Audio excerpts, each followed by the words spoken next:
Myrtle Beach, South Carolina is the beach. It's also the perfect place to enjoy the holidays. Here, you get all the holiday cheer you can handle, plus 60 miles of beaches and endless fun. There aren't many places where you can celebrate the holidays or ring in the new year with an ocean view. This time of year is great for horseback riding along the shoreline, fishing from chartered boats or in the intercoastal waterways, or golfing at any of the 80-plus award-winning courses.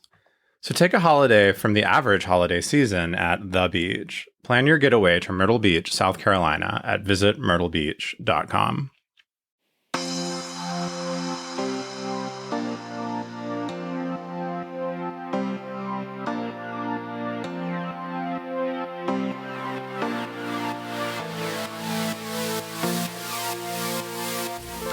Hello and welcome to Outward, Slate's monthly show about the L's, the G's, the B's, the T's, and oh yes, the Q's as well.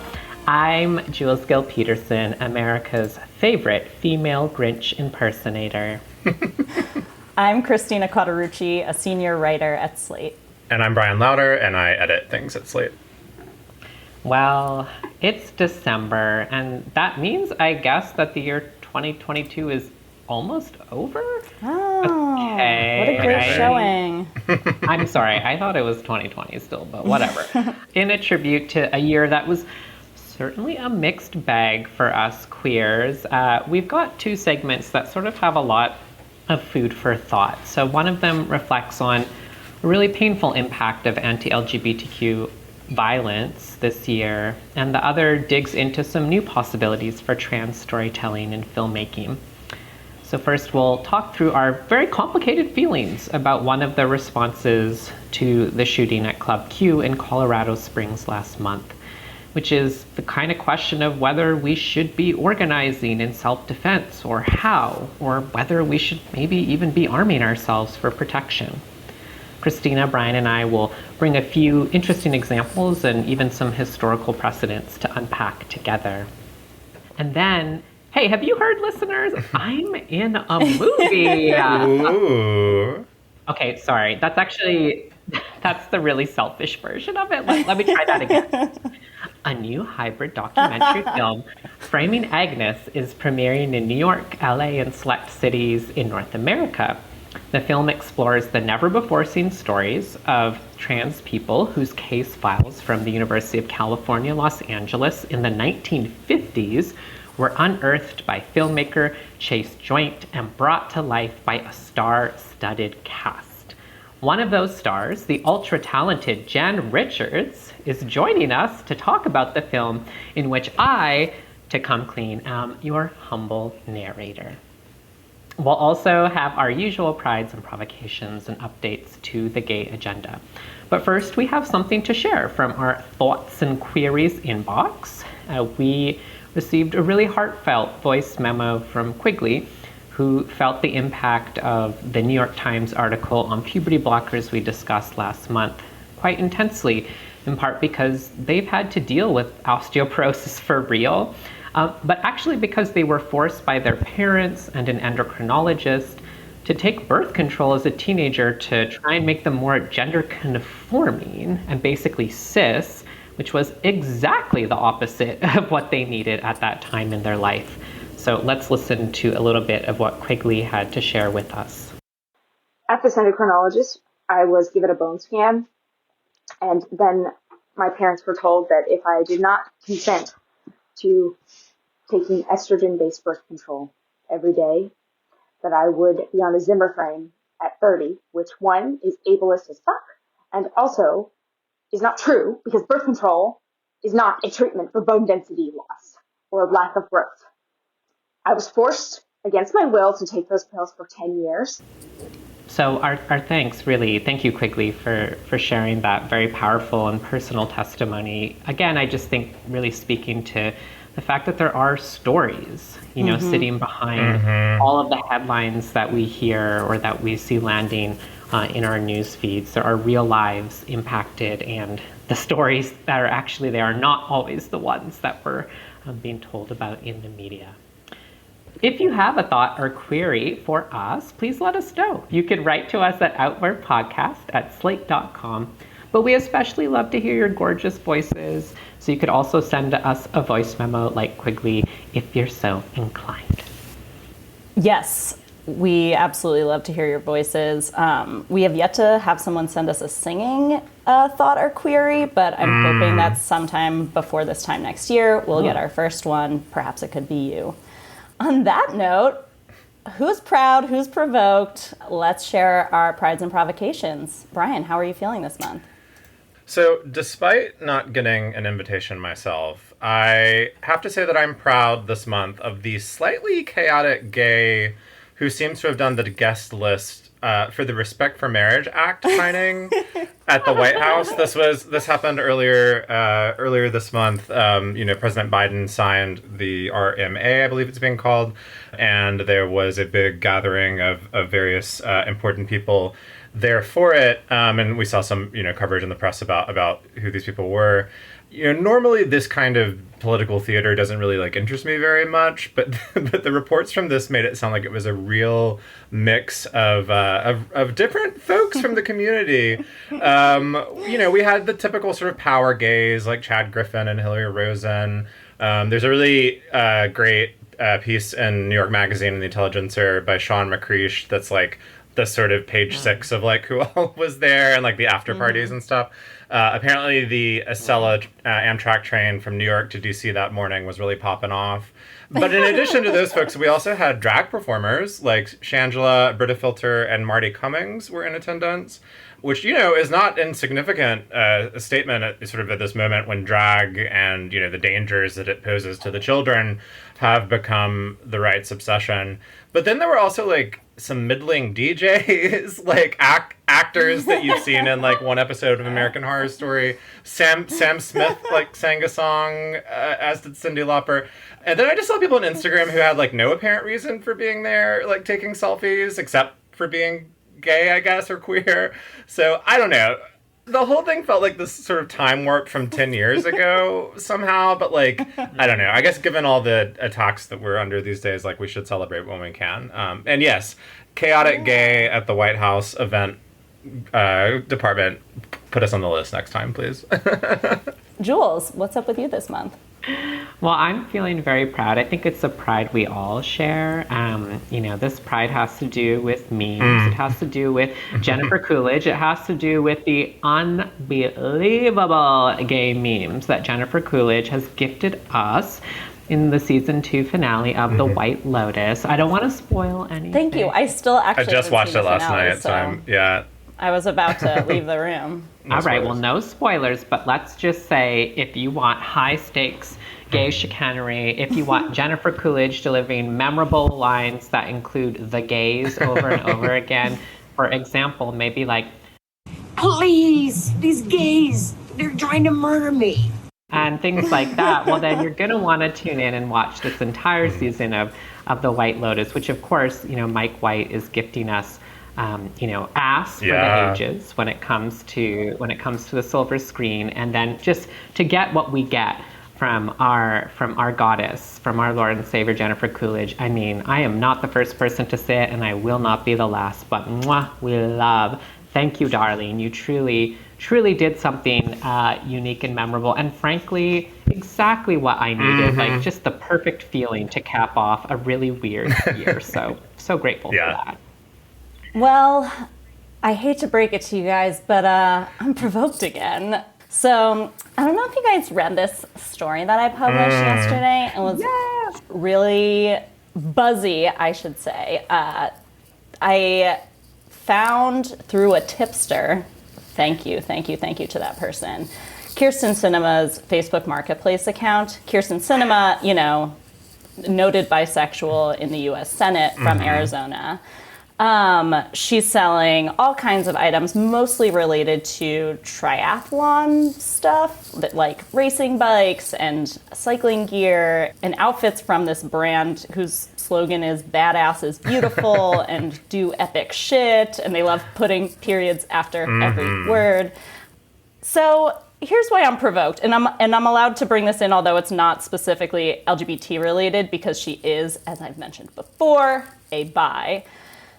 Kirsten Sinema is charging on her Facebook Marketplace account $30 for a trucker hat that retail new costs $29.99, casting shame on the entire LGBT community. Oh my God. A markup on her used hat. A trucker hat, no less. A Twitter user named Graf Masara tweeted, "All I can really say about this is that no bisexual is ever truly free from the trap of buying and reselling weird clothes online." We've received confirmation on that fact from one of our buys here at Slate. So it's gospel as far as I'm concerned. And that to me means that if Kyrsten Sinema is conducting herself poorly on Facebook Marketplace, it reflects poorly on the entire bi community. And that's something that provokes me. The other part of it is that her office would not confirm to me that it was her, even though a truly insane number of coincidences would have had to align for this to not be her, plus like someone probably stalking her. And it was obviously her, but because they couldn't confirm it, you know, for legal reasons, I had to be kind of sly in the piece. The fact that she couldn't even confirm that to her queer sibling, I mean, come on, we all use the internet. Buys apparently are specifically known for buying and reselling cycling gear online. I don't know. I don't want to disparage anybody.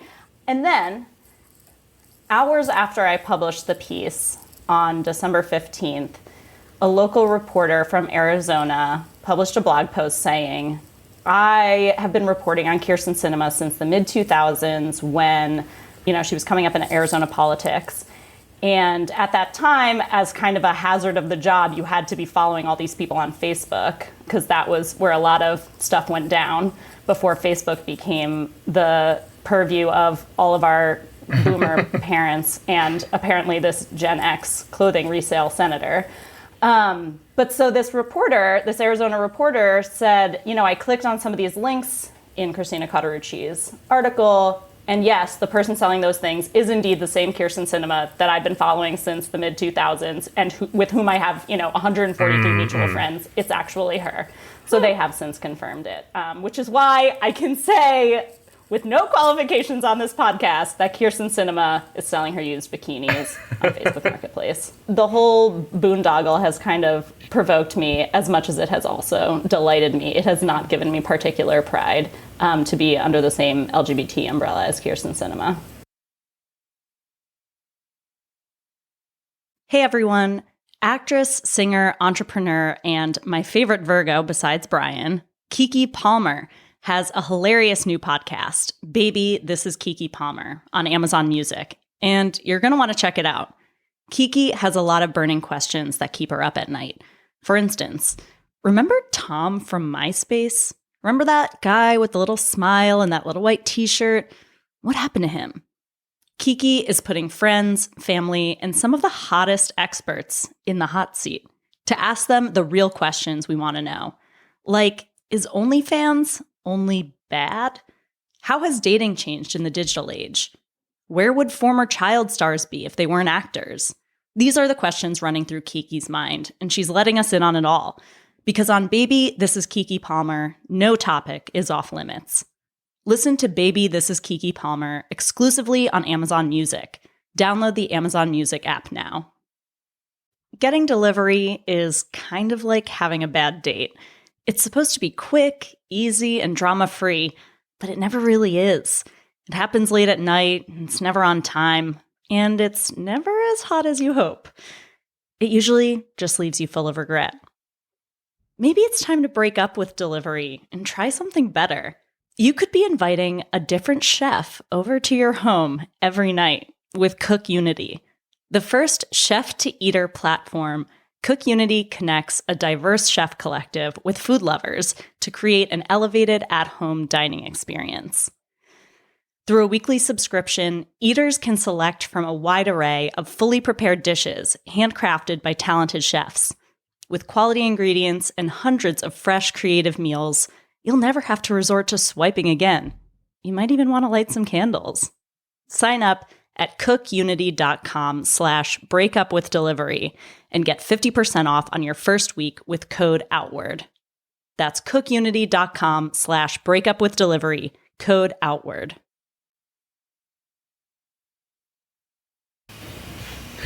So in the wake of the attack at Club Q in Colorado Springs last month, I came across a post on Instagram that really caught me off guard.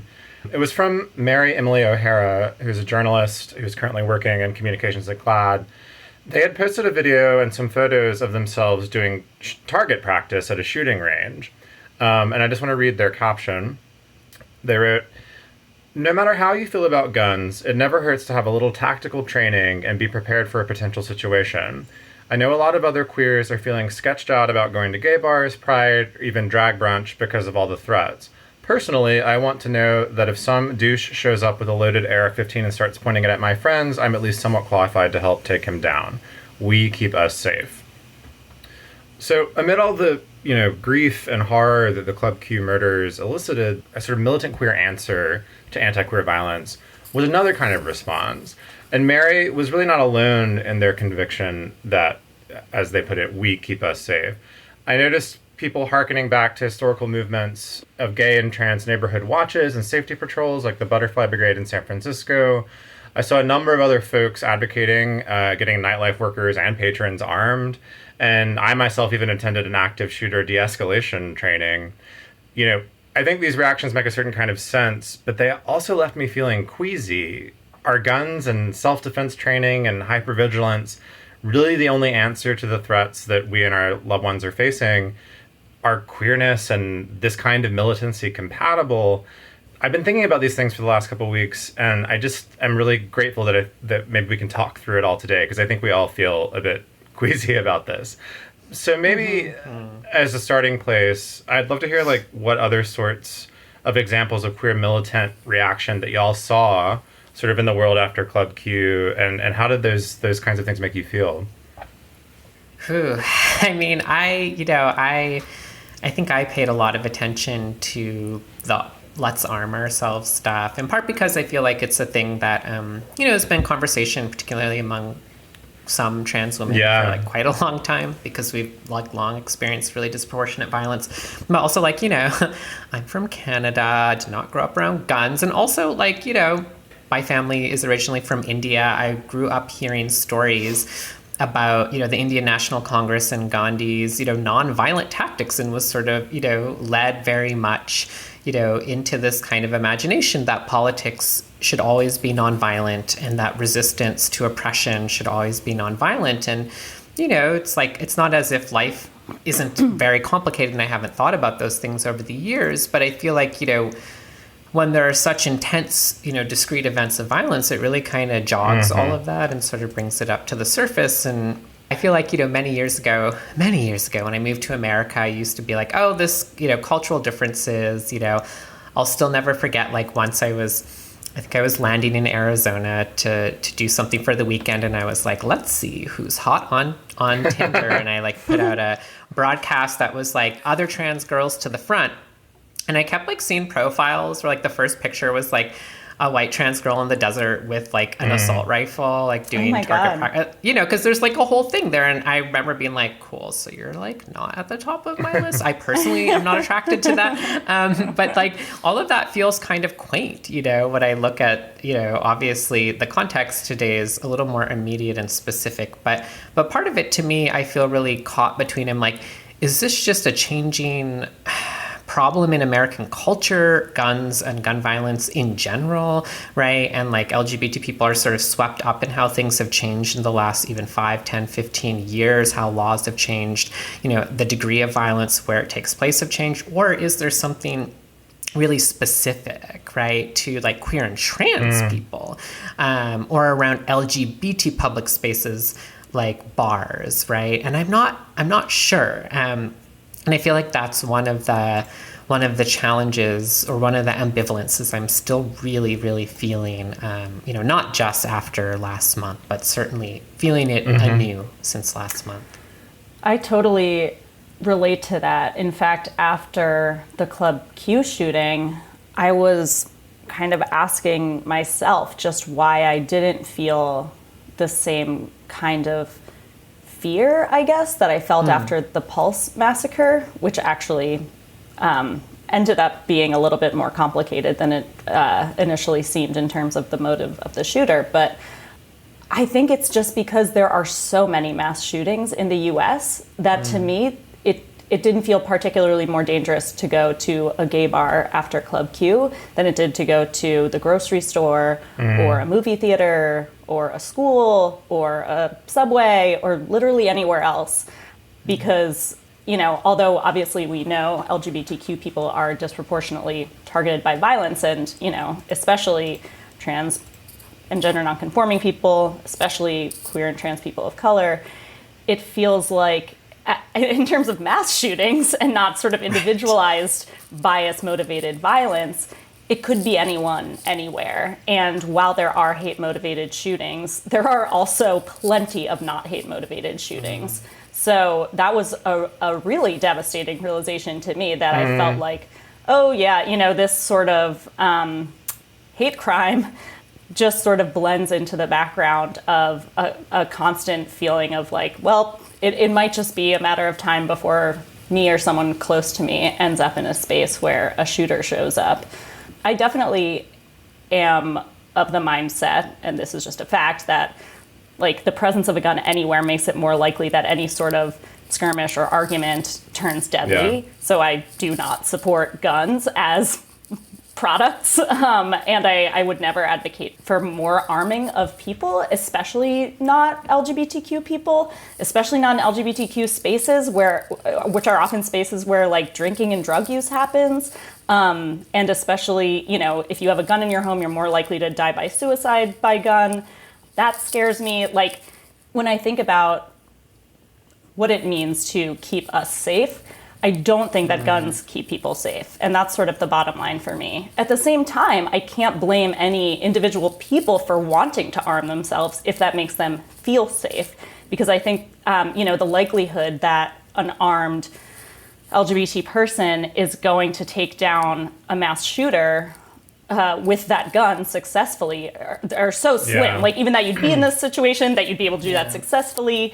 And so it's more about how it makes an individual person feel, I think. I do think we should all train in using a firearm safely on the chance that we end up somewhere where there's a loaded firearm and we need to know how to not make it go off in a way that harms someone.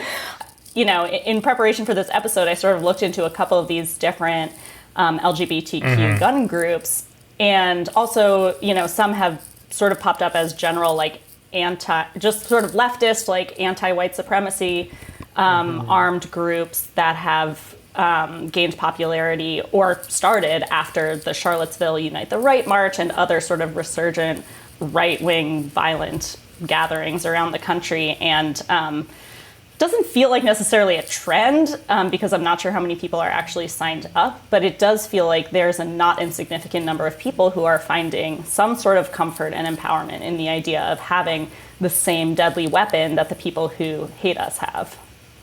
Christina, you told us when we were preparing for this episode that you actually, I think as research for a story, actually got a gun, and it's you know, we're quick to say that you don't have no bullets for it, so it's not dangerous in your house.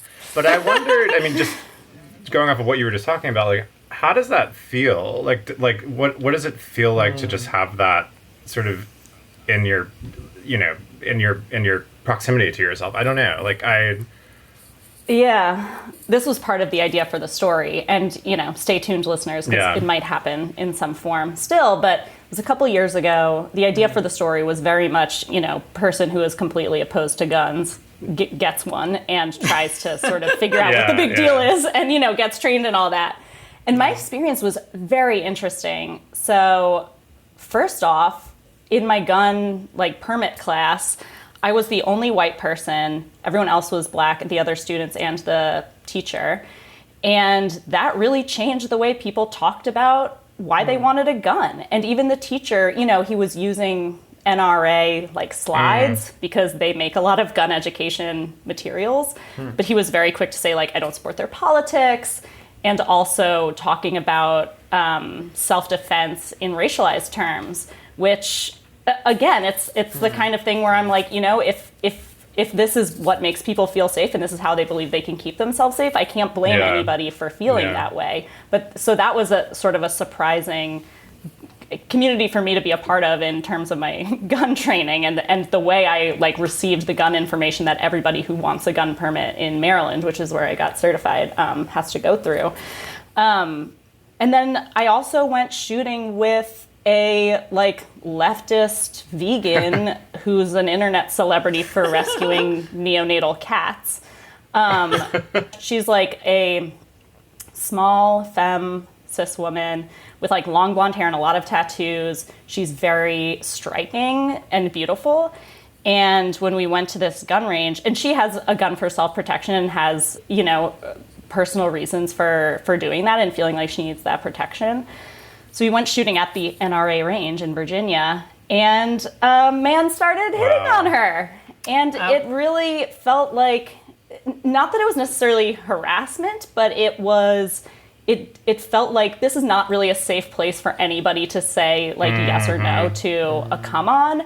And it made me think about what it would mean for queer and trans people to put themselves in the same spaces as other people who are shooting guns, who may not be, who might, you know, be a member of the Proud Boys that are gonna show up at the drag queen story hour that you're arming yourself to counter protest. But the thing that surprised me, and it probably shouldn't have, was that I could have gotten the permit without basically ever having shot a gun. So to get a concealed carry permit, the people who were getting one who lived in Maryland and wanted a Maryland certificate had to go through some sort of a shooting training and, you know, have like 70% accuracy or something. I got a different permit that worked in Virginia and 30 other states. It's called the Utah permit. And for that, I wouldn't have ever had to shoot a gun. And so I have this extraordinarily powerful machine in my home without the materials to use it. Like you said, I don't have any bullets in it. But just knowing that I have this thing that I've shot now, I think, on 3 different occasions that could kill somebody. And, you know, I haven't used it in years. I, like, forget how to operate it, actually. It's frightening and sobering when I think about the fact that literally anyone could get one of these and could be carrying it at any point in time. When January 6th happened and I live, you know, about a mile north of the Capitol or whatever, my wife was kind of like, should we keep your gun near the door? Like in case one of these militia people like comes by and we need to threaten them. And I was like, what would we do with it? You know, we couldn't use it. I would not trust myself to fire it. We don't have bullets for it, even if I did. And I think you don't want to be threatening someone with a gun unless you're prepared to use it. But it did, you know, for like a split second, put me in that mindset of, would there ever be a scenario in which I would want a loaded weapon in my home? And the answer was definitely no. Right. I saw recently that a leftist group called the John Brown Gun Club, which has a lot of queer and trans members, but is not, I think, specifically an LGBTQ group, went to protect a drag event that was happening in Texas, where armed right-wing militia-type people were coming to protest. And while I felt grateful that there were counter-protesters there that were as visually threatening as the right-wing protesters, it was really scary to think about how easily that situation could turn into a mass death event or a mass injury event, because it only takes one person, and, you know, emotions are high. We all know that like physical skirmishes can happen at these places and in confrontations like that. And when everyone's got a deadly weapon, it does not seem that difficult for it to spiral out of control. And so it's scary to watch, even when my knee-jerk reaction is a little bit like, fuck yeah, we're scary too. Yeah, I mean, I find myself, as you're talking about that, being pretty convinced that I don't think that sort of direct, you know, force for force response is like the world I want to be in, right? Like that seems like a recipe for disaster, as you say. But I'm wondering, I don't really have an answer for this yet, but like, are there any alternatives that feel queerer? I mean, so in this sort of discourse that happened right after the shooting, people were looking back to the 1970s, specifically at these sort of safety patrols. I'm going to read just a quick paragraph from this book, Safe Space, Gay Neighborhood History and the Politics of Violence by Christina Hanhart, where she talks about this and sort of defines what we're talking about. So, gay safe streets patrols popped up and almost as quickly disappeared across San Francisco and New York during the 1970s. A priest and his following of mostly young gay men and trans women carried shotguns in San Francisco's Tenderloin. Gay men calling themselves butterflies blew whistles among pastel Victorians in the Castro, and guardian leathermen relied on the threat of hypermasculinity in New York's Chelsea and San Francisco's South of Market. All were short-lived, and many were more stunts or promises than efforts at sustained vigilance. Nonetheless, they were a crucial part of the political landscape during the years after gay liberation and before AIDS. Those sound like interesting models, but as I was sort of reading up on them and reflecting on it, I'm not sure if they're applicable to this, or are they? Maybe that's a question for y'all. Do you think that something like that, where, with the butterfly brigades, it was if street violence started to happen, everybody had these whistles and would start blowing to bring attention to the situation. Maybe that could work, but in like the hyper violent world that we live in now, I'm not sure. I don't know if Jules, if you have thoughts about that comparison. Yeah, no, I mean, I think it's really interesting just, listening to both of you, right? It's like part of this has to do with how much has changed historically in America, right?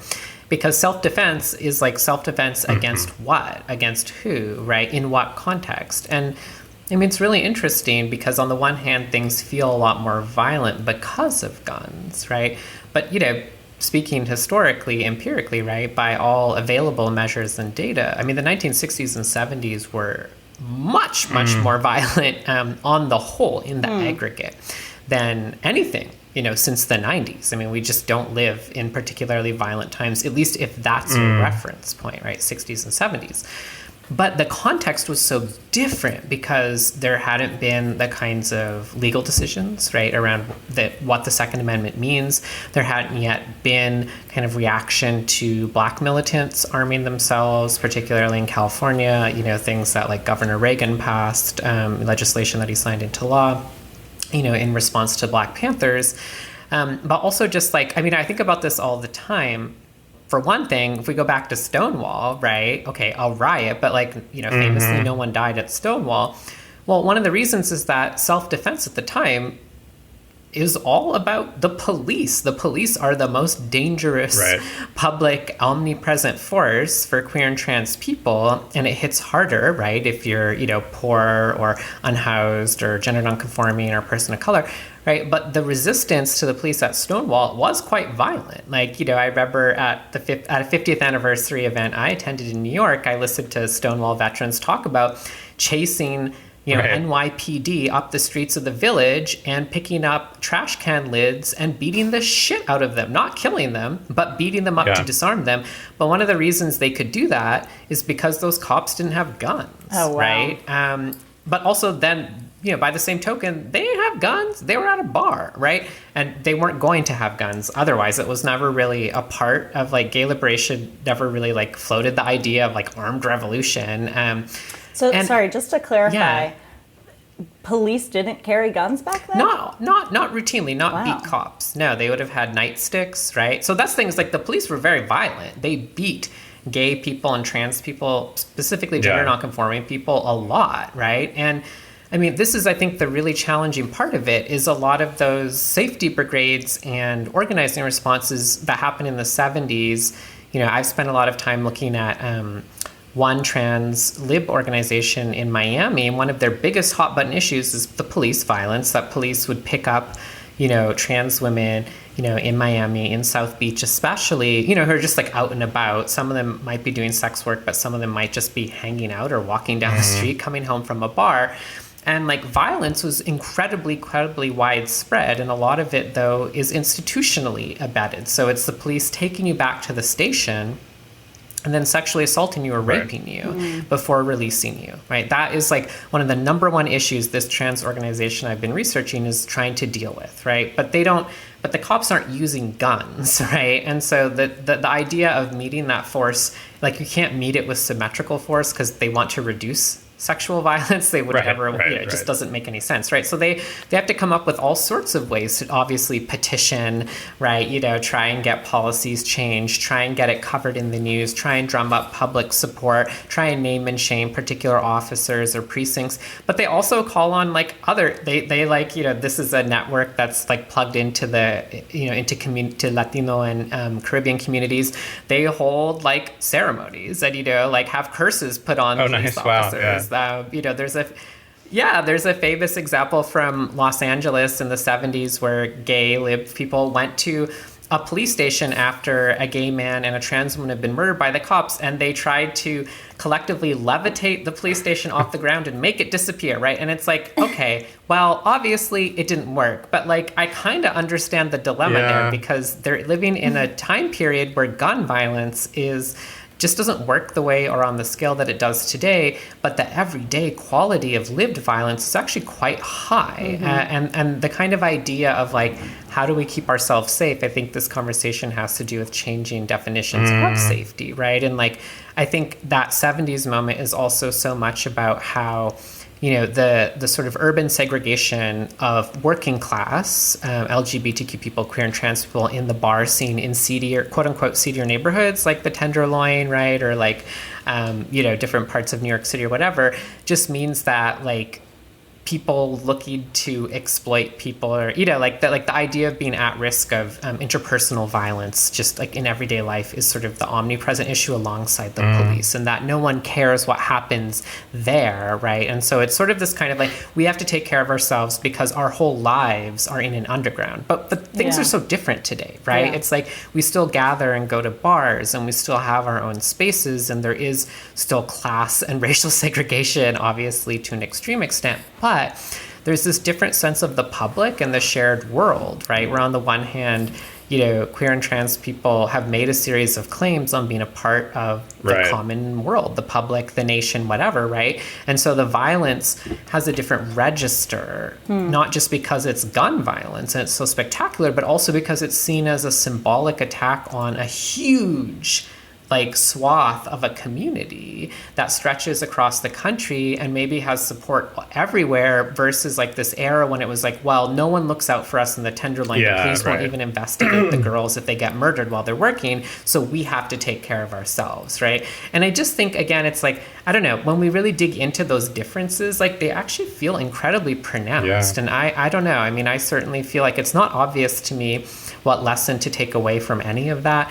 In the 21st century, it just seems like the situation is just profoundly different. And actually public space is really different now, because those kinds of kind of gay neighborhoods actually don't exist that much anymore. And the ones that do are very gentrified and very high income. And it actually, that's something that has really changed how people like respond to outbreaks of violence. Like, if as recently has been reported in Chelsea, it seems like someone has been targeting, gay men at bars, right? Well, like Chelsea is a really wealthy zip code now, and the people who live there and the people who own businesses have a series of direct connections to municipal levers of power and can make claims in really traditional, respectable ways that like in the 70s in Chelsea, right, they wouldn't have been able to. So I just think like there is a little bit of an apple oranges thing for me, right? That I think also, Christina, I feel like you were sort of narrating for us how that feels from the first person perspective, right? Where it's like, well, do I even feel empowered? And that kind of anecdote with your wife, right, about like January 6th, I think is so apt, right? Where it's like,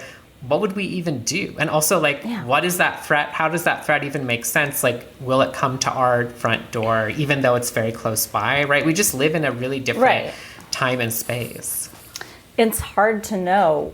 When you talked about the whistleblowing, Bryan, it made me think about just a general lack of willingness among people these days, or maybe ever, to intervene when something bad is happening.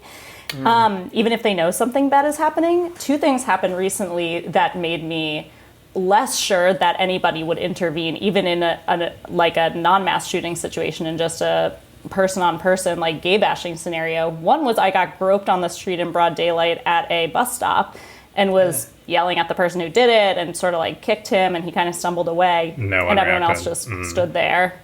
And I was like, crying, Jesus. and literally just no one wanted to like come out of their own little bubble on their phone or whatever to say anything. And someone very close to me, a Butch Dyke, got just the other day, like a man at Union Station yelling at her, "You're going to hell, you're gay, da-da-da." And everyone else in the taxi line just stood there and didn't even like ask if she was okay, much less confront the person doing it. And, you know, I think it would obviously be a very different situation in a queer space. You know, obviously there would be a lot more people to recognize that kind of like verbal harassment and do something about it. But I feel like the threshold for somebody to be willing to get involved has gotten so high. I have taken like de-escalation trainings that have nothing to do with disarming people, but are more about like trying to get verbal harassment to stop. Bystander intervention, there you go. And I think that's really useful for people. I would also like to know how to maybe disarm someone with a gun, just because that feels useful. And in fact, that's how the Club Q shooting was stopped before it became even more deadly, was somebody at the club who had military training and straight ex-military. Said afterwards, a straight man, you know, knew what to do, and also said that he was like traumatized from being in the military and so was hypervigilant, which is a terrible situation and just extremely sad that that was the thing that sort of possibly allowed him to react so quickly. But if more of us had that kind of training, like not just for when we're in trans and queer spaces, but when we're out in public, like perhaps I'd feel better. I'm glad you brought that up because, you know, I agree with you, and I guess in principle that it would be better if a lot more of us had that kind of de-escalation training or that bystander intervention training. However, having just attended one of those things, you lose something by doing this too. Like now, when I go to a space like a gay bar, where before I think the whole idea was to kind of, you know, let your hair down and be free and not be vigilant, and the way that we are all, you know, that queer people sort of tend to have to be in most of their lives. Suddenly now I'm like threat assessing, right? Like I'm like looking around the room, who's acting weird? Like who am I to judge who's acting weird, right? Where are the exits? Like all of those things that are absolutely good for safety and make sense steal some of like the joy out of those places. And I don't know if there's any way around that, but it just strikes me that like that guy that you mentioned who was certainly, you know, a hero, but at like what cost to himself, you know, like that those skills and that vigilance came at a cost to him.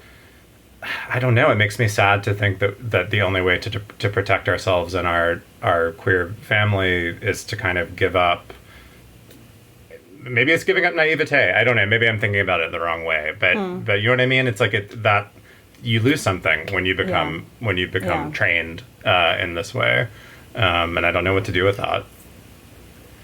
Yeah, I mean, I think one thing, I don't think there are obviously definitive categorical answers to these questions, and that's partly why, you know, I think one of the reasons that we all felt like we wanted to talk about this on the show this month is just that it's not obvious how to make space to sit with the ambivalence. And, you know, one thing I'll say as someone who, for what it's worth, you know, studies violence, right, and has read a lot of scholarship on violence and has spent time sort of in the slightly dissociated, slightly alienating, but also kind of positively, you know, distanced kind of realm of academic analysis and thinking about other time periods too, is like, you know, I think part of the challenge that we really face right now is that there are spectacular and discrete events of violence that understandably capture our attention, that take up a lot of space. You know, when people lose their lives, when people die, I mean, death often feels like, you know, the ultimate kind of referendum. And because gun violence is spectacularized, right? I mean, that is part of its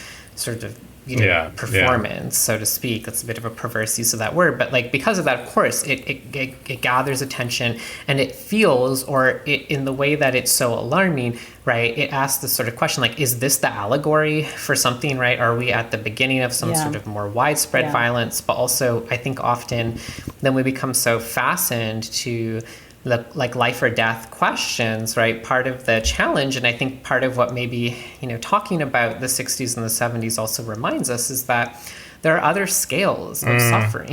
And there are, frankly, other scales or speeds of death that are very slow, that wear people out over decades.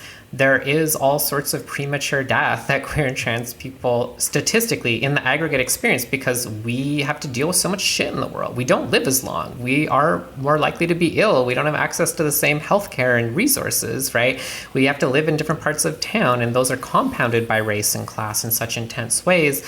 And I think part of the challenge then, right, is like, as we continue to think about what safety means or what even community feels like, right, it's sort of like, well, you know, what degrees of harm feel central, and how do we know, right, whether, like, you know, trying to save lives in one discrete, you know, zone of violence, how do we know what its relationship is to sort of this much larger scale where it's harder to feel something, right? I mean, I think that's one of the challenges I know I feel as someone trying to speak publicly about the attacks on trans people, where I'm like, well, there are all these spectacular versions. There is the threat, people being murdered. There's the specter of suicide. There's just lives that wear out. And there are just, that's the numeric majority of people. And I do care about them. And I think that it's weird.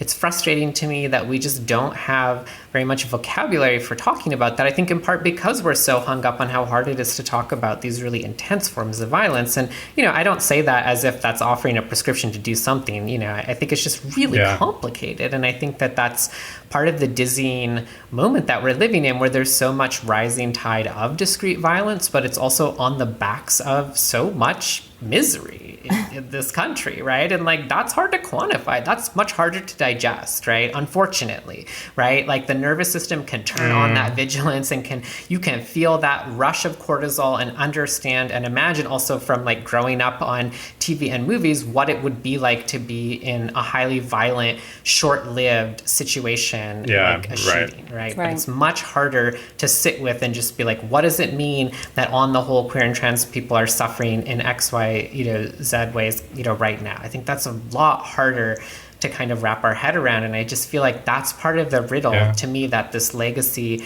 of organizing is reminding us, is like, well, you know, if the police are still statistically more dangerous to us than strangers or militia, or if poverty ultimately is going to be the thing, you know, that harms the most of us, not to say be utilitarian, pick and choose based on that, but just what does that do to our calculus, right? But also, how do we feel our way through those things? And I'm not sure. I think it's really hard. You can think about them, you can look at numbers on a page or whatever, but to feel that, right? It's a lot harder to feel that in your body, I think.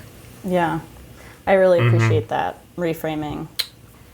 Well, I think that is a good place to end that conversation. Like we said, no super clear answers, but if you listeners have thoughts about queer self-defense, militancy, what we should be doing to take care of each other in these times, please share it with us. You can write to outwardpodcast@slate.com. Just like your business, the world is changing fast. So when you need a new hire, you have to find them ASAP. For top talent fast, you need Indeed. Indeed is the hiring platform where you can attract, interview, and hire all in one place. Don't spend hours on multiple job sites looking for candidates with the right skills when you can do it all with Indeed. Find top talent fast with Indeed's suite of powerful hiring tools like Indeed Instant Match, assessments, and virtual interviews. Hate waiting? Indeed's US data shows over 80% of Indeed employers find quality candidates whose resume on Indeed matches their job description the moment they sponsor a job. Indeed knows when you're growing your own business, you have to make every dollar count. That's why when you sponsor a job, you only pay for quality applications from resumes in our database matching your job description. Visit Indeed.com/outward to start hiring now. Just go to Indeed.com/outward. Indeed.com/outward. Terms and conditions apply. Cost per application pricing not available for everyone. Need to hire? You need Indeed. Getting delivery is kind of like having a bad date. It's supposed to be quick, easy, and drama-free, but it never really is. It happens late at night, and it's never on time. And it's never as hot as you hope. And it usually leaves you full of regret. Maybe it's time to break up with delivery and try something better. You could be inviting a different chef over every night with Cook Unity. The first chef-to-eater platform, Cook Unity connects a diverse chef collective with food lovers to create an elevated at-home dining experience. Through a weekly subscription, eaters can select from a wide array of fully prepared dishes, handcrafted by talented chefs. With quality ingredients and hundreds of fresh, creative meals, you'll never have to resort to swiping again. You might even want to light candles. Sign up at cookunity.com/breakupwithdelivery and get 50% off on your first week with the code OUTWARD. That's cookunity.com/breakupwithdelivery and get 50% off your first week with the code OUTWARD. This month, we are excited to talk about a new film that tries to give us a new way to understand the lives of trans people living in mid-20th century America, and also how the stories we think we know from the trans past inform what we think about trans lives today. It's a documentary called Framing Agnes, directed by Chase Joynt, and it centers on a set of 6 trans people who were interviewed and treated at UCLA's gender clinic in the 1950s. One of the things that makes this film interesting, in addition to the gorgeous critical and historical commentary throughout from our very own Jules Gill-Peterson, who is just impossibly glamorous in this documentary, my God, is the format of the film. So it comprises a series of reenactments in which 6 trans actors play the parts of those people whose stories were in the UCLA archives. So we see the transcripts of their interviews with the Dr. Harold Garfinkel brought to life.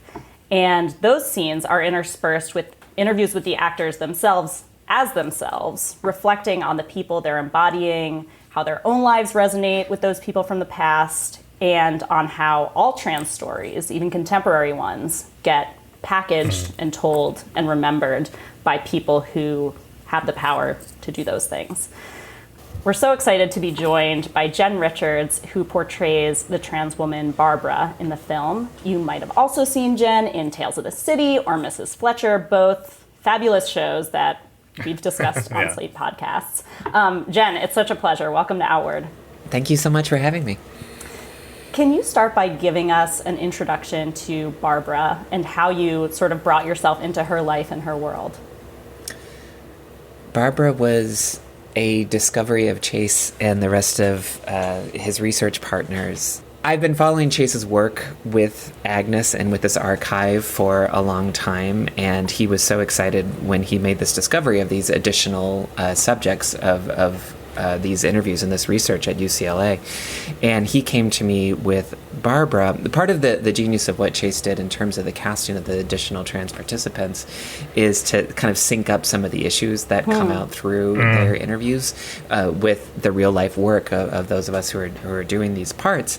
And Barbara was a hyper-connected trans woman at that time. She's someone who was very much in the know, knew the trans community in Los Angeles, was very aware about all the different doctors and the kind of work they were doing, their different reputations, even kind of slyly and proudly claims knowledge of a certain Hollywood star who is secretly trans that no one knows about.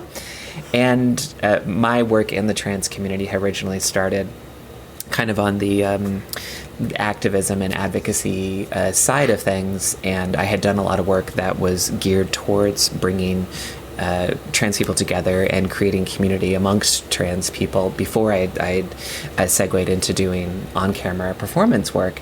And so Barbara felt very much like a touchstone for me, a kind of clear ancestor to the kind of work that I was already doing, which was a really exciting discovery for me, just on that surface level in terms of interests, in terms of connection, and then to discover her personality in the transcript, her kind of combativeness, her clear certainty that she knows more than Garfinkel, the kind of way that she holds a mirror back up to Garfinkel through the interviews and shows his own ignorance, which then kind of underlines the power differences between them, is quite beguiling.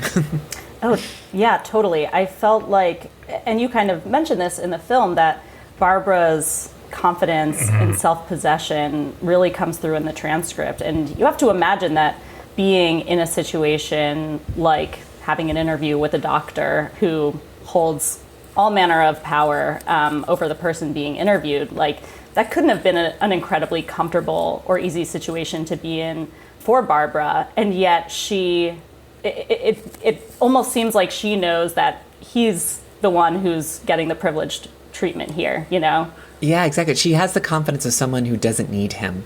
She knows her own mind. She knows the different paths available before her and knows that this isn't the sole gatekeeper of what she needs. And so she can kind of dance around him as needed. So the film starts with and sort of centers on the figure of Agnes, who is a semi sort of well-known figure in trans history. What role does Agnes sort of play in this documentary in terms of what we want to learn about the other characters and what their stories say about the fact that, you know, Agnes is the one whose history got told? Yeah, so we know about Agnes because she kind of became famous for you know, something that she did, you know, when she was at UCLA, and for her relationship with these doctors. It was tumultuous and complicated enough. I don't want to give away a kind of important point that gets revealed in the film, but it was, you know, interesting enough that those doctors just wrote a lot about her. And so she kind of exists like a lot of trans people from the past as a case study, right? Someone written about in a literature review, right? And so like sociologists had talked about Agnes for a really long time as a kind of, you know, warning about how untrustworthy and sort of suspicious trans people are. But then, like, I think trans people a little bit later, you know, maybe in the 90s and the 2000s, started to reclaim her and say, like, yeah, it's really cool that we sometimes have to make up stories and we have to, like, you know, do complicated things to get what we want. And that makes us sort of, you know, kind of heroes, or it's a sort of heroic endeavor. But that's the only reason why we know so much about her. And so all of these other transcripts, right, are from people who were there at the same time, who are talking to the same, you know, doctors and researchers, but who just, for whatever reason, didn't rise to the status of being important enough to be written about and just didn't get that kind of profile. And so Agnes is a really weird sort of person in relation to someone like Barbara, you know, because, you know, Jed, you were just talking about how well connected Barbara was, whereas it seems like Agnes is kind of a more isolated person, you know, who is on a sort of transition journey. And, you know, when that journey arrives somewhere she's happy with, she kind of disappears from the record and we never hear from her again.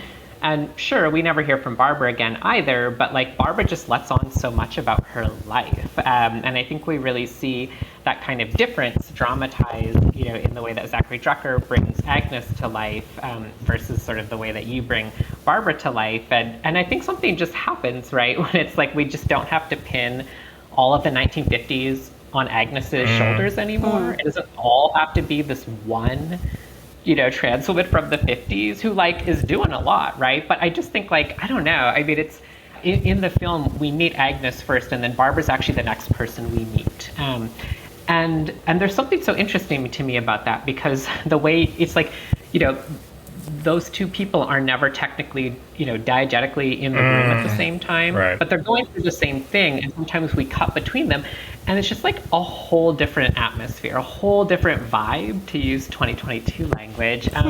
I'm sort of curious, like when you were coming to Barbara, I mean, obviously you were just saying there were parts of her that you really connected to, but do you feel like you also had this sort of like Agnes style image of trans women from the 50s, like stuck in, I mean, I'm just sort of curious what the other reference points were. I mean, you've actually also played like trans women from history before. So, I mean, actually, I'm sure you had a lot more, you know, coming into your process and decision making there, you know, as an actor. But I'm just sort of curious because I feel like Agnes is more the typical imagination people have of the 50s. Isolated trans woman who is sort of mysterious. We don't really know that much about her, but also ultimately she kind of just blends in and is a very conventional picture of, say, like white middle-class domesticity. And Barbara feels just different to me. I don't know. Absolutely. I have to cast my mind back to prior to my own coming out. So, you know, 15 or 20 years ago when I was first reading about trans people and trying to figure out whether or not I was trans,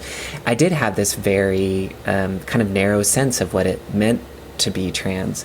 And one of the aspects of the way that trans lives have been framed, and not just from the outside in, but also even, to ourselves, like the kinds of, message boards that I was on once upon a time, or even just perusing magazines. There was the kind of dominant narrative was that, at least for trans women, I think also true for trans men, but specifically for trans women, the goal was to pass and to do what we call go stealth, which means you transition, very neatly from one box to another. You're in the boy box and you transition to the girl box, and once you can successfully do that, you disappear.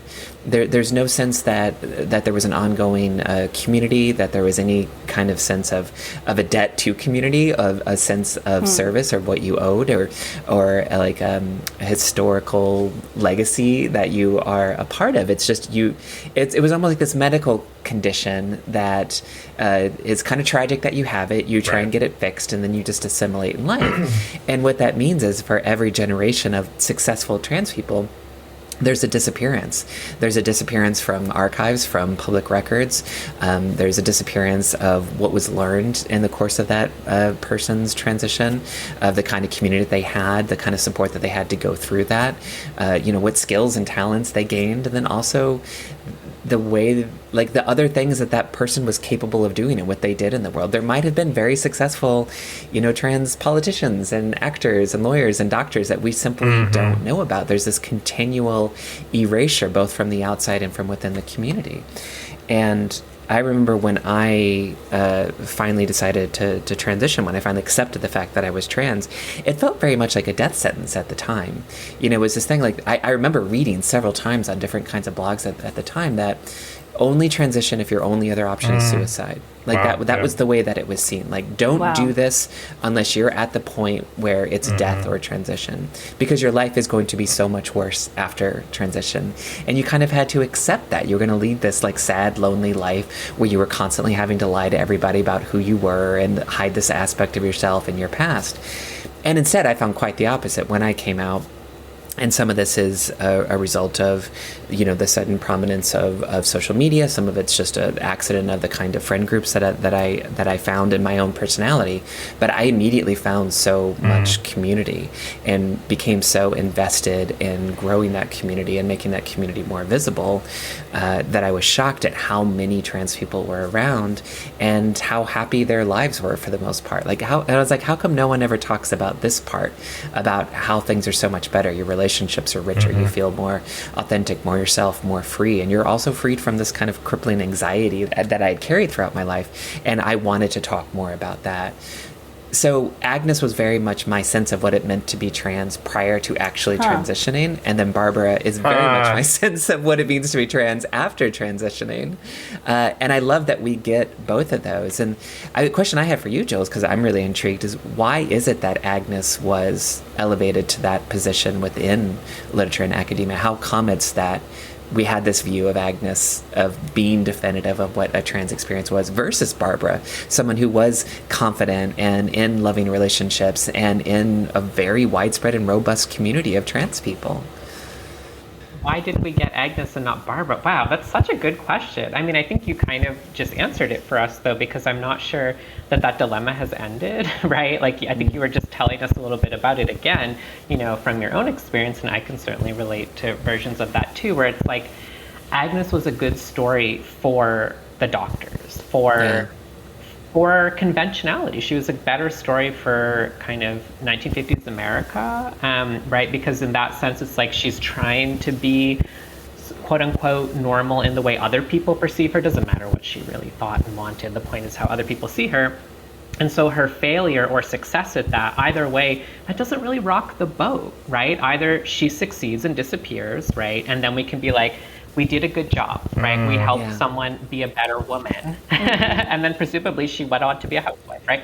Or if she failed, we can dismiss it and say that's her failure. That was on her, right? And we don't really have to change anything about the world that we live in. Whereas like, I just think like Barbara was a lot more threatening. I mean, and I think that's the thing that you bring to life so intensely and so beautifully in the way that you sort of let Barbara have this extra level of knowledge that she's sort of, it's so sly, right? Like I think a lot comes through in the way, in the pacing, in the tone of how you deliver lines, the pauses you take, the incredible facial expressive work that you're doing, right? There's all this extra language that it's like, it's not even obvious if Garfinkel, played by Chase Joynt, is even receiving it. But I have to also imagine that the real Barbara was like that, or that there were trans women like that back then, because there are trans women like that today. And I feel like those people, because they let that little bit of like, hey, I know what's going on here better than you, right? No one wants to deal with the implications of that, because that means that the ones who are the sad, tragic deviants, that we're actually like a little better at this game called life, right? Yeah. And like the people in power aren't going to enjoy that. So I think it's no mistake, right, that Barbara went there, had this, series of interviews, or even just one interview, and then they were like, let's just put that in the filing cabinet and never touch it, right? Because she really rocked the boat. I have to believe that fault line in the 50s is just like traveling all the way to the present day, right? It just feels so real to me now, but I don't think it's because we're projecting it from today backwards. I really feel like we inherit that fault line. Let's play a clip from the film to hear some of the way Barbara conducted herself. I'd say I know 22 of the 36 women in town who have had the operation. Even that Hollywood star, well, I shouldn't say her name. Whenever we hear about someone who's been arrested for cross-dressing, we reach out. There's a group of us. We do hospital visits after someone's operation so they won't be alone. We talk to each other about what hospitals to avoid. I can always tell who's had which procedure by how nice the room is or how long the stay. I was wondering if we could hear from you both a little bit about the experience of making this movie, because Christina, I think you did an admirable job of trying to explain it in your introduction, but I've not really seen anything like it, with the mix of reenactments, of sort of, talking head interviews, with sort of sit-down discussions between the actors and the director. All of that's being done sort of at once and mixed together in this really fascinating way for the viewer. But I was wondering what it was like to do all of those various kinds of performance, I guess you could call it all performance, as an actor, as an academic. It was weird, and I did not understand what we were doing. I was quite confused. I've done quite a few talking head interviews, and I've done quite a bit of performance, but this particular blend, and it wasn't just that we were doing two things. It was really we were doing kind of at least three things, because there were the reenactments, which were verbatim from the transcripts and done, in character on a set and, shown in black and white. But then they were also capturing moments between Chase and I, as we were figuring out how to approach the transcripts and all that. And then there were the interviews with us still like in our hair and makeup from the character, but in our own clothes just off of the set.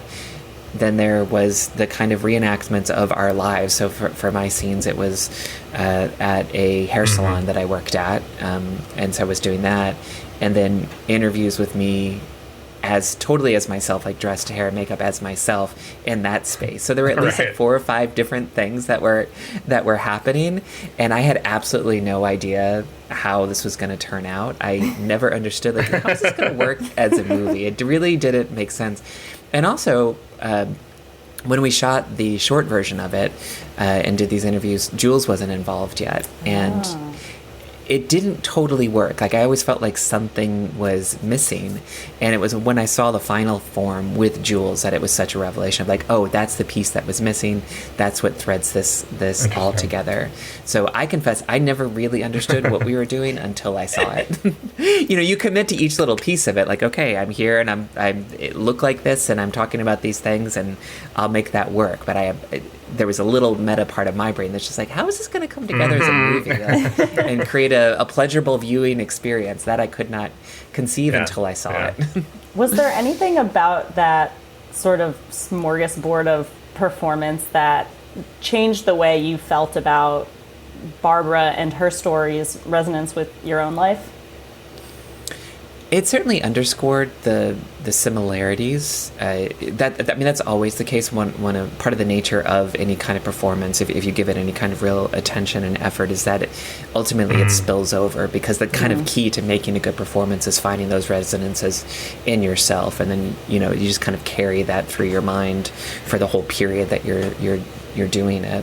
I just wrapped up doing Shakespeare for the last 3 months, and I'm still very much like in my character and thinking about the way things that she does. It's just one of the workplace hazards of our profession.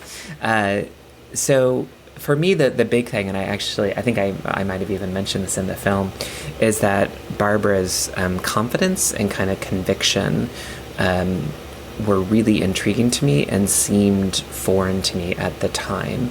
At the time, I didn't feel like I moved through the world with her kind of confidence of like, I know who I am, I know where I belong, I know how to access what I need, and I'm not concerned about people, getting in my way, because I know what needs to be done. I felt like I've gained that sense, and I do think some small part of it is Barbara kind of getting into me. And like, once you embody that and you feel it in your bones, like, oh, I like how this feels. I like moving through the world in this way. And I'm going to take that little bit of Barbara moving forward. I think that's why Barbara's just so lovable. I mean, I feel like every time I watch the film, I'm always it's also your performance, Jen. It's just incredible. But like, there is something about that confidence that's infectious. I mean, it just, I don't know. And even has interesting, like, almost counterintuitive effects, because I would say the same thing, even though I'm the one person ostensibly not acting in the film. This being a part of the project and actually like really like, it's so weird to me now, because I like tell people, like, I came in at the end of this project, and one of the really interesting things that we did to prepare for me being narrator was just watching a kind of rough assembly of a lot of the footage shot so far. And so I kind of sat with each of the people, including Barbara, and just sort of, we had some conversations that night, and then the next day walk in to the set and get ready to just sit down in the chair, right? And I was so nervous, because I'd never done something like that before. And I was like, okay, well, I know how to be a scholar or a professor, but like Chase had invited me to also be me. And I was like, well, I don't normally get to do that. In my day job, I'm a professor. Sure, I'm very confident. I think I'm good at what I do. But like, there haven't really been like trans women of color, on the history faculty in many universities. And so, I always feel like I'm just making shit up as I go along in life anyways. And I was like, so I can sort of understand why I'm here. But I was like, but I want to get somewhere. And I feel like, just being a part of this ensemble and team had this kind of, transformative effect that I feel like, when people go and watch the movie, I'm like, you're watching in real time the birth of like this Jules, the one who's sitting here right now talking very candidly and very calmly, and with less like, I'm a Capricorn, so like I can do this now with a lot less, over preparation than I used to.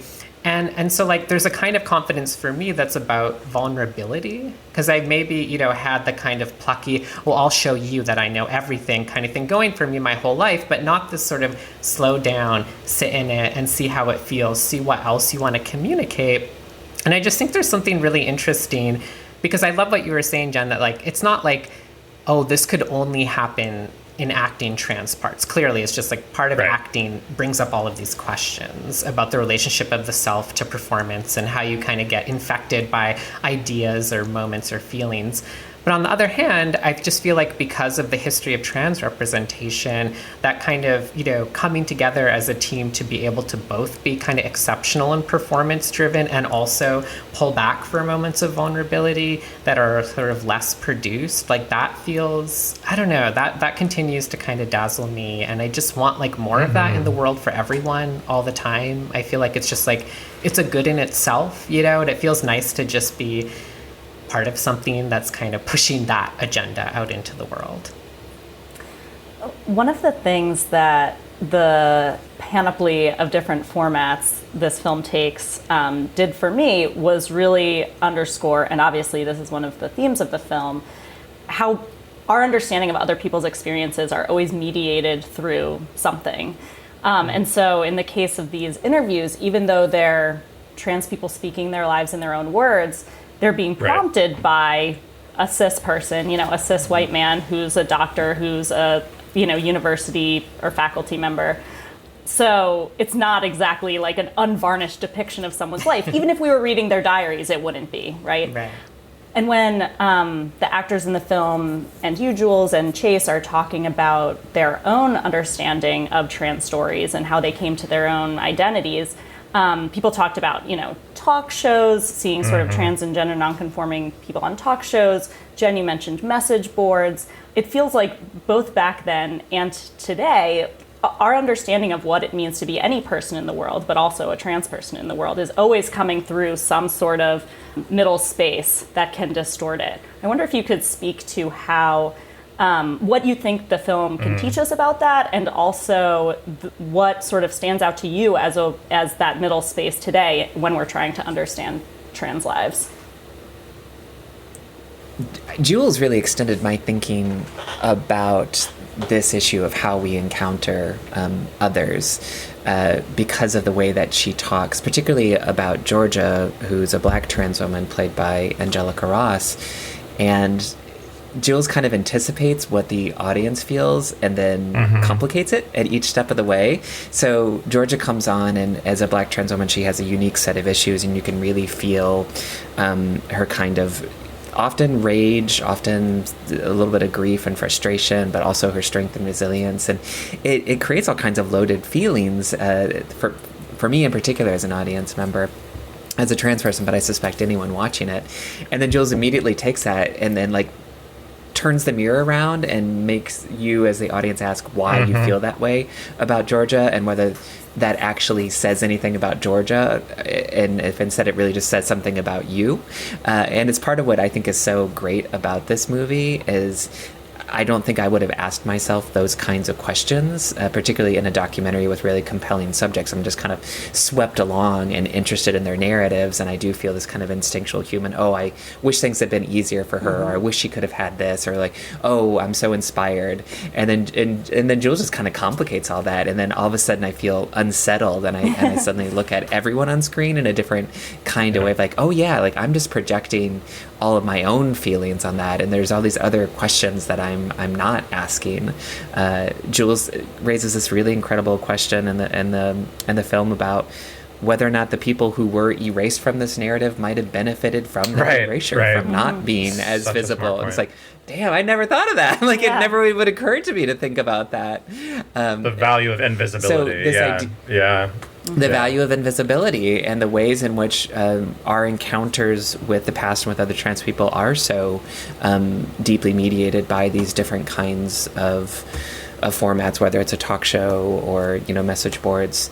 I think the kind of I don't want to say sad truth underlying that, but clearly part of the issue, because this is so common that we first see trans people on screens or, in literature studies, is the lack of visibility of trans people in, regular life, and the lack of spaces by which we can encounter each other as whole human beings in real space and real time. And it is kind of curious to think of what our sense of ourselves would be like if we had... if your first encounter, if you're a gay man or lesbian woman, maybe in high school and there's a GSA, or you have a crush, and the ways that you encounter your own queerness through actual people in the real world, how different that is, and how that structures your sense of queerness differently than a trans person who might not even know that they're trans until they see a movie or see a character in a TV show, that's what I'm experiencing, that's what I'm feeling.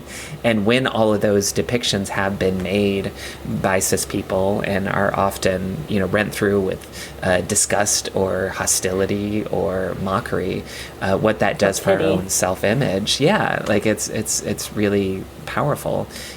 And then it loads you with a sense of a kind of an additional layer of responsibility, and that since we're doing this here with this movie, we are putting more trans narratives out there, more trans people on screens, and knowing that some people will be encountering both us and themselves for the first time through this medium, while being hyper aware of that impact.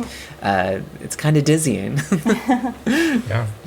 It's our lives are just so dramatic, but not because we choose for them to be, right? You just sort of, I think, gave a beautiful account of how, when you're trying to pull your inside out to be able to live in who you're reasonably certain you actually are, you find that what you're pulling out of your inside is actually the distillation of a culture's 1 million fantasies about people like you. And that causes just such a bizarre fracture in the self that I think, it certainly happens to other people, but it's uniquely a trans thing too. And I think one of the interesting questions is like, how do we ride the drama, which we are riding that drama in this film, but how could we ride it somewhere kind of like to the point where I feel like, to me, the answer is not better representation or subtracting all the negative things or whatever. It's actually like, can we just get to a place where it's not a big deal that we encounter other people through a medium, right? That our idea about others is mediated. That should be normal. That should be unremarkable. It shouldn't be so high stakes. And I feel like,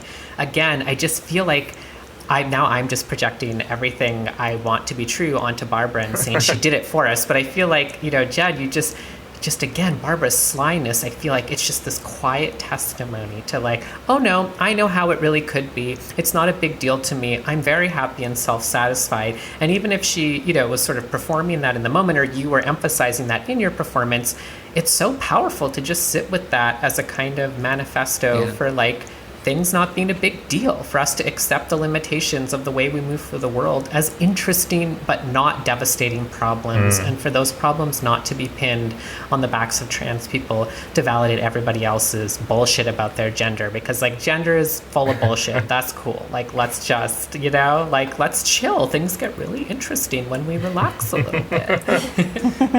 And I don't know about you, Jules, but for me, just knowing that I live in Los Angeles, and just knowing that Barbara was here and part of a large and thriving community with many, many trans people that long ago changes my sense of my own, my ancestors, but also like being part of an ongoing legacy, and puts lie to what is kind of implied by so much of the anti-trans rhetoric today, that it's like, it's a fad, it's new, it's something we don't know about, oh, we need to slow down, we're still figuring this out, give people time to to adjust, they're still learning. It's like, but no, like I just played someone who 70 years ago was part of this thriving community.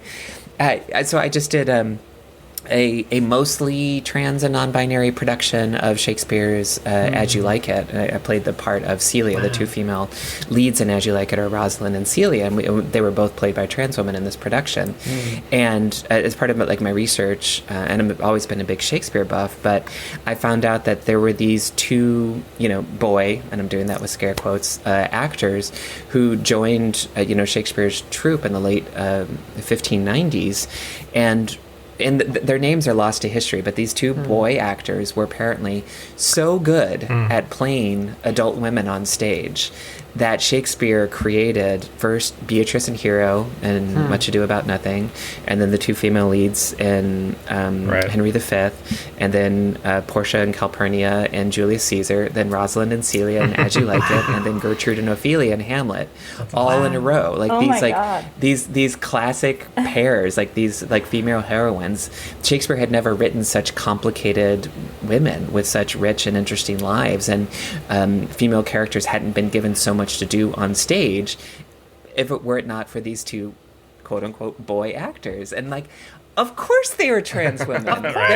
We didn't have the language for that then, but of course they were. Their whole lives were spent embodying womanhood on stage, and really complicated women that are still rich to this day. And I realized we really have always been here. The ways in which we manifest, the ways in which we're made visible, the ways in which our experiences are made legible by popular culture, by ourselves, and by our community are constantly shifting and depend upon, historical and geographic and all kinds of socio-political circumstances. But that doesn't erase the fact that we've always been here.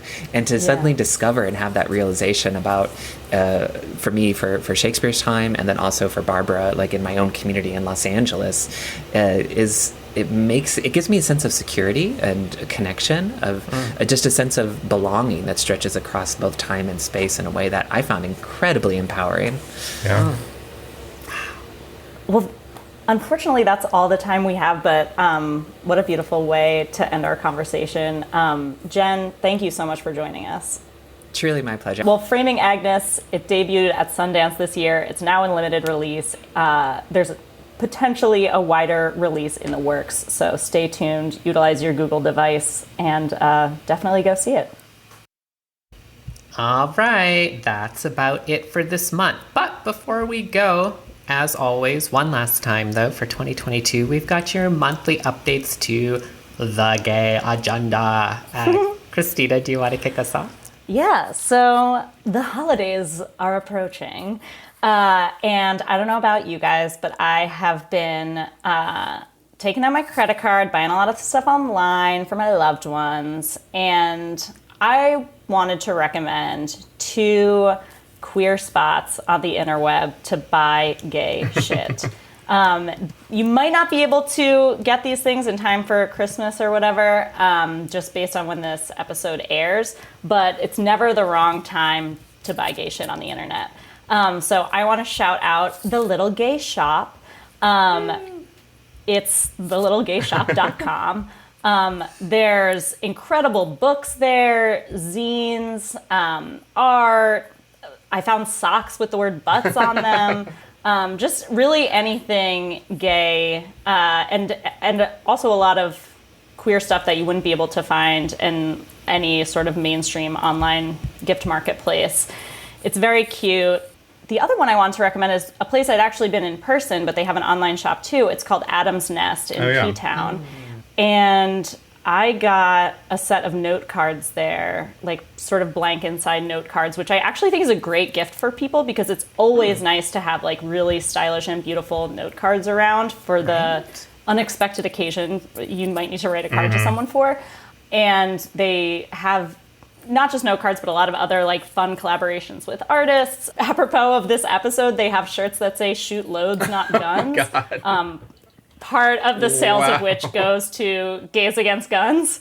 And they do, a lot of their products are sort of like in collaboration with, or, you know, the proceeds, part of the proceeds go to a certain like LGBTQ organization.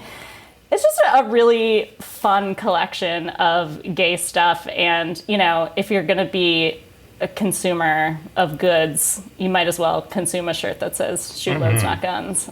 Again, that spot is called Adam's Nest. You can find it at adamsnest.com. Jules, what do you want to recommend? So I know we've already, you know, kind of movied ourselves. That's not on this episode. But I have a kind of another movie recommendation, but I haven't seen the movie yet, so I'm going to make the recommendation through a lovely review piece by a dear friend and very talented thinker and writer, Eva Pensis, who just published a piece on December 9th in the LA Review of Books titled "Not a Transition."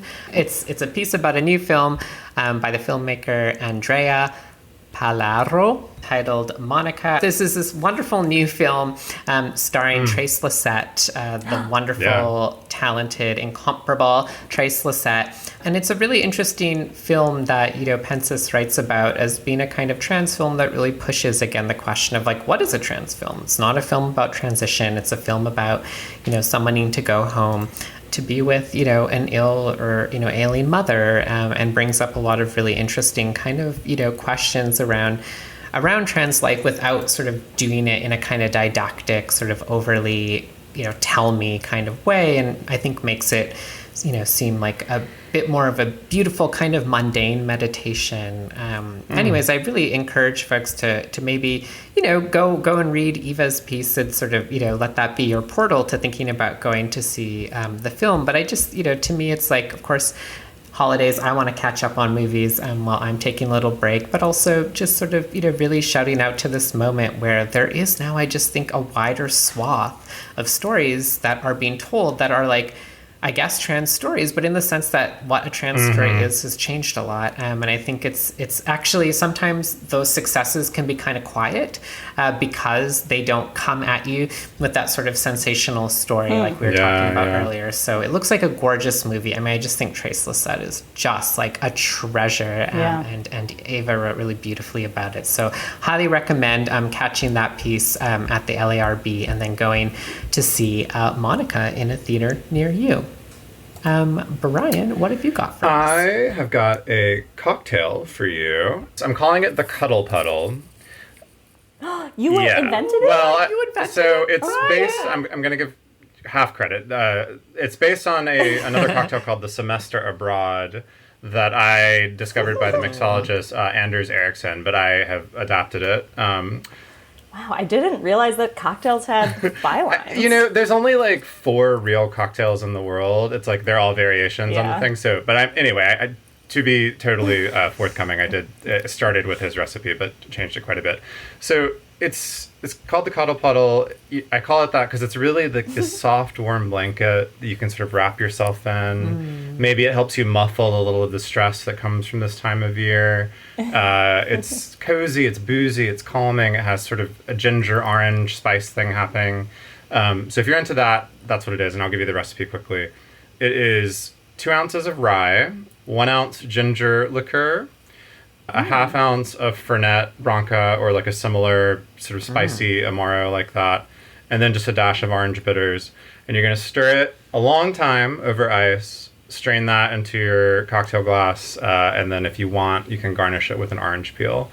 But it is lovely and a very nice thing to tuck into sort of at the end of the night when you're having your holiday feelings. So the Cuddle Puddle. We'll put it on the show sounds page so so nice. people can see it. Wow, it's a bespoke Yes. agenda. It's not, you're recommending a thing that you made. I love Yeah. that.